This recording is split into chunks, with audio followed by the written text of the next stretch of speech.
Hi everyone, Julie here. I'm going to just run through how you can quickly and easily blur the background out using the depth blur in the Adobe Photoshop Neuro filters without having to select your subject, to mask it out, and blur the background and all the rest of the stuff that we've done.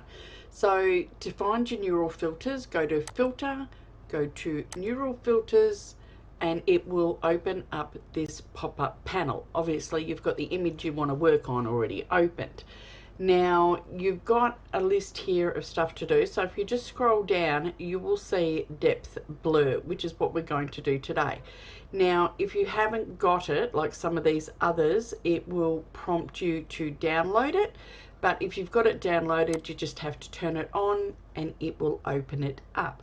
Now just give it a minute. It's sometimes a little bit slow depending on your processing power and all the rest of it and whatever else you've got going. It might be a bit quicker. Because I'm recording, it's taking a little bit longer. Okay, so if you scroll down, there's a few things you can get. If you've got focus on subject clicked, it will make sure that your subject is focused.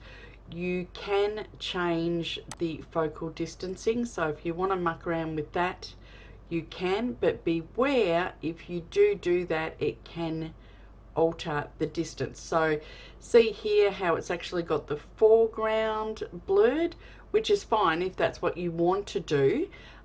You can take it the whole way up and you can have your entire foreground blurred and your background in focus, but that's not what I want to do today. So I'm just going to click on focus subject. Just give it a second.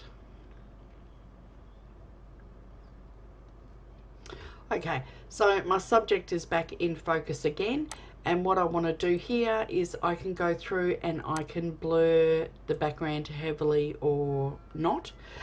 You just need to beware, there's a few bits that it may not be perfect on, and we can fix that. I also don't necessarily want the foreground blurred here because it's on the same focal plane as she is because she's on it, but I'll show you how to fix that. We can also add a haze into the background as well as alter the strength of the blur in the background. So if you really want to have it heavily blurred, you can do that. You can also adjust the light. Just beware with the haze. A little bit sometimes can work, a little bit by fog, and sometimes it doesn't always work fantastic. If you are putting haze in, you might want to make it cooler, not warmer. But you can play around with your temp, you can play around with the tint, and that generally affects the background. If you are playing with the saturation, that tends to apply to the whole image. So it warmed all that up. The brightness as well,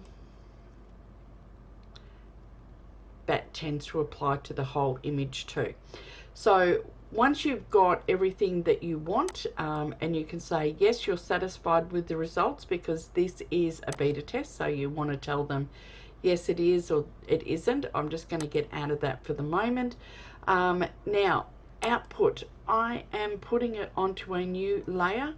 You can have it put onto a new layer masked as well. You can have it put on as a smart filter, or you can go on the current layer.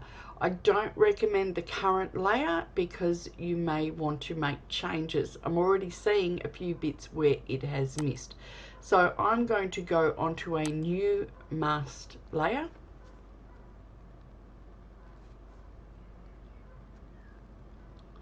And it has already put the mask on.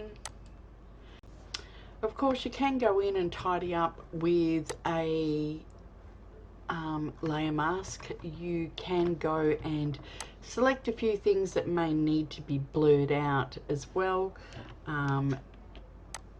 If you wish to come in, see, nothing's perfect in this world, but they're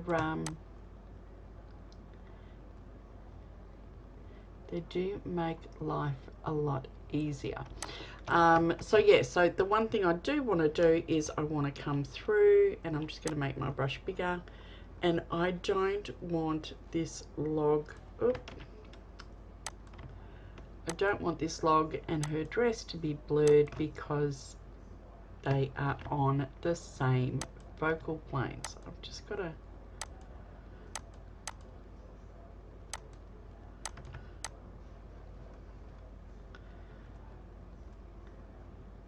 there we go. So I can then come in, and so that's before and that's after, so the background looks like it really has been pushed back, or my lens has got more compression on it and so forth. I can play with editing that and putting a few presets or some lighting or things like that on it. So it's a quick and easy way to blur your background by using the neural filters. Thanks for watching. I'll see you next time. Bye for now.